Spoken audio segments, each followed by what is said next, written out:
Hi, and welcome to the Philosopher's Clearinghouse. Premium thought at a wholesale price. Let's go back to the sources.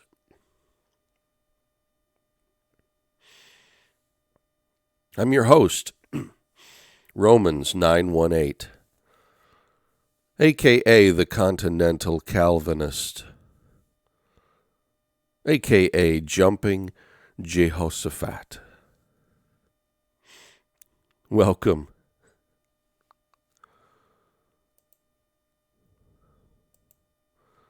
Today's essay is called The Hegelian Spirit.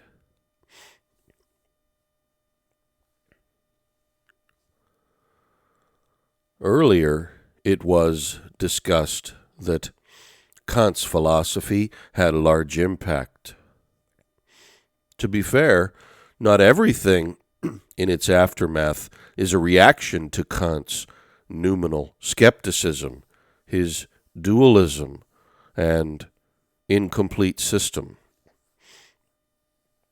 Moreover, there were rich and interesting issues raised by Kant and much of German philosophy in this period. A major focus was around three problems. The problems in empirical knowledge, the limitations of reason, and avoiding the appeal to dogmatic common sense.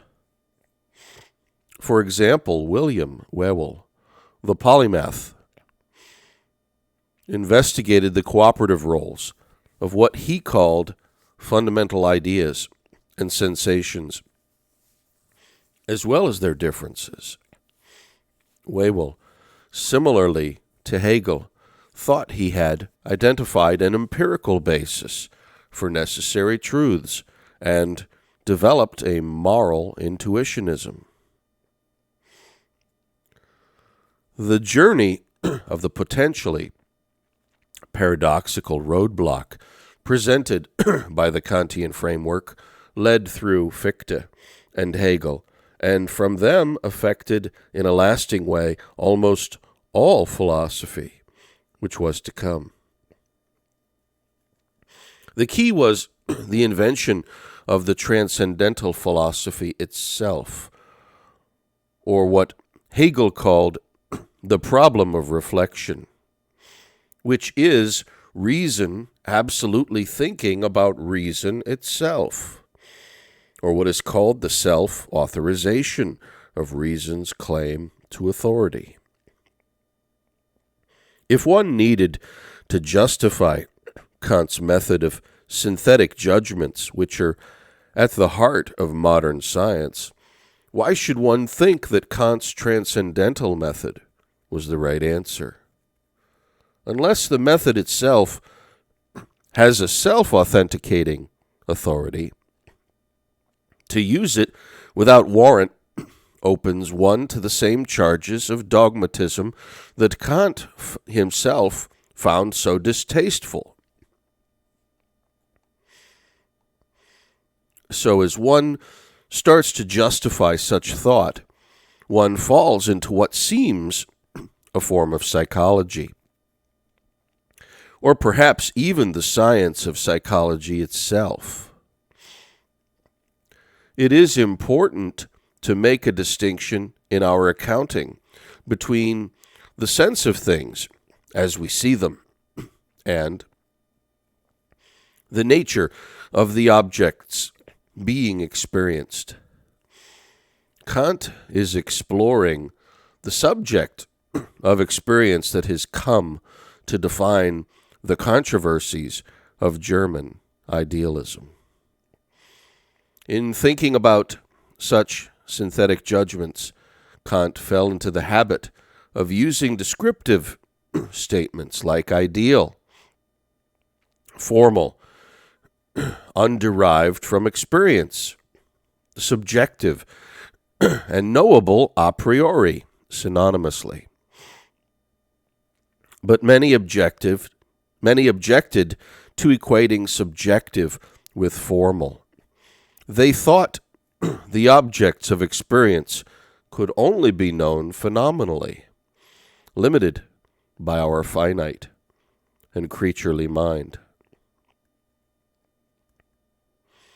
These critics thought they could avoid Kant's subjective objective distinctions and somehow make the a priori subject responsible for the very content of experience, at least for some general aspects of nature, thus giving a substantial link between the subjective as we experience it and the objective as it really is. For example, Fichte's I, not I, doctrine attempts to eliminate the Kantian dualism. But even he could only make it as far as to speculate, an ideal drawn from an asymptotic limit, that an infinite striving could approach, but never reach. It was hard to see this as an improvement. Perhaps there is room in the concept of ideal that can help here. In the early Romantic idealists like Schelling and Hegel, the ideal referred to the absolute and the unconditioned, manifested in the conditioned world of nature and spirit. The ideal was the absolute and perfect pattern, while the conditioned world imperfectly reflected the ideal in a dependent way. This was less the subjective idealism of Berkeley, and more the ideal absolute that Schelling saw in Plato's Philebus and Timaeus, a doctrine of ideas that said finite, particular things are not fully real and are limited manifestations of the absolute. What comes into view here is the difference between the material content of human knowledge and the subjective conditions associated with them, a separation between the faculty of knowledge and the perceiving subject.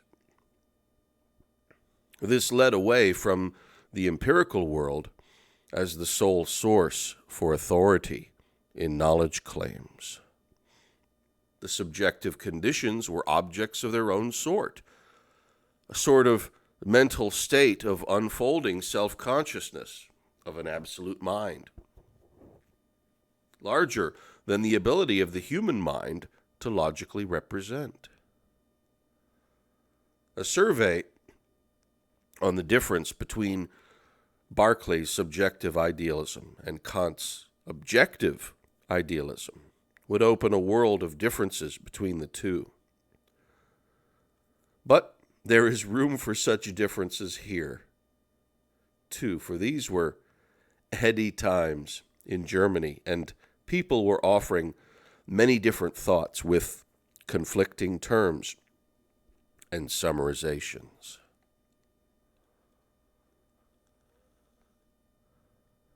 It would be perhaps too hasty to dismiss the two idealistic concepts as finally in conflict with each other. Perhaps the one thing that the major players Kant, Fichte, Schelling, and Hegel would all agree with is that one cannot use a simple subjective and objective vocabulary to discuss these topics. For one thing, Kant's new philosophy was so insightful in rejecting dogmatism, and the concepts so helpful in philosophical system building, that even though there were still defenders of the traditional metaphysics, most of Kant's contemporaries lined up against them in the urge to reject their dogmatic foundations. It's not that the Romantics accepted Kant without reservation, but they were attracted to how his synthetic method provided an aggregated totality into which the parts seemed to better fit. This intuitive appeal of the intellect, this power of judgment made famous in passages 76 and 77 of Kant's Critique, gives foundation to the idea of a legitimate intellectual intuition. It seemed that in such an identity of thinking and intuiting, that a feature of God corresponded with a feature present in humankind. However, Fichte and Schelling were not claiming that this faculty of self-intuition was somehow the Neoplatonic absolute, or the universal one, or the divine life force of the universe. In trying to answer how people can have any knowledge of the absolute, it is hardly an answer to multiply increasingly arbitrarily claims about what reason knows a priori about the cosmos. Schelling wrote to Fichte in 1801 that his own idea of the absolute comes from Kant's suggestion that thinking and intuiting were identical, not only for God, but for humankind also. Hegel is even clearer in proposing that the archetypal human intellect is actually the same intuitive faculty. This intuition that drives experience from potential to actual, without producing the things it is manifesting as it acts, is a longer story, and doesn't appear to be either Neoplatonic or Christian. But that's for another day.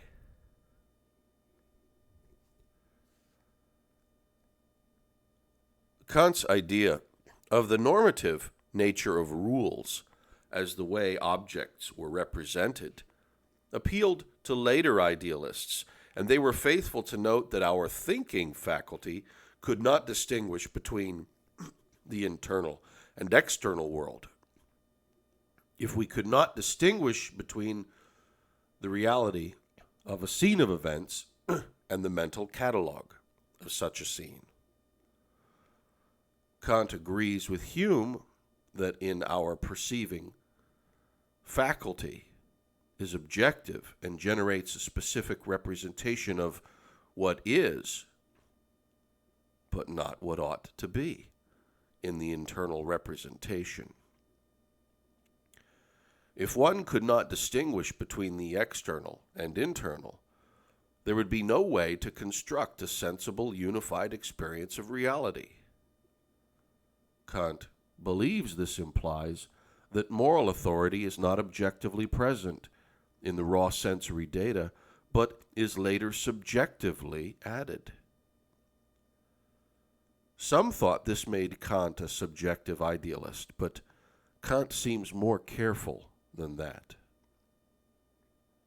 There is a contrast between a space of reasons and a space of causes. That is, between an ideal and the natural. So Kant uses language like reason as insight only into what it itself produces according to its own design. And reason brings light to itself according to its own principles of working. And even reason does not give things as they are in themselves, but reason gives an order based on its own supplied framework.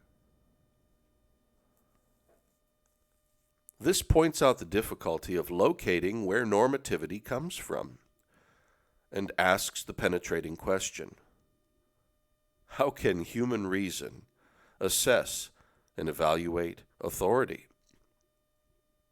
And what could such a self-authorization look like? Jacobi thought that this kind of inquiry rested on nothing, and discussions of the problem are offered by other philosophers like Fichte, who distinguishes between an individual who perceives things and an idealist who thinks there is nothing outside of my reason. Thinking involves concepts, but takes the form of rules and productions, and has integrity because of the true unified link with the external, objective world. Kant argues that to understand a concept is not to grasp a mental archetype, but to understand the functional use of the concept in making judgments.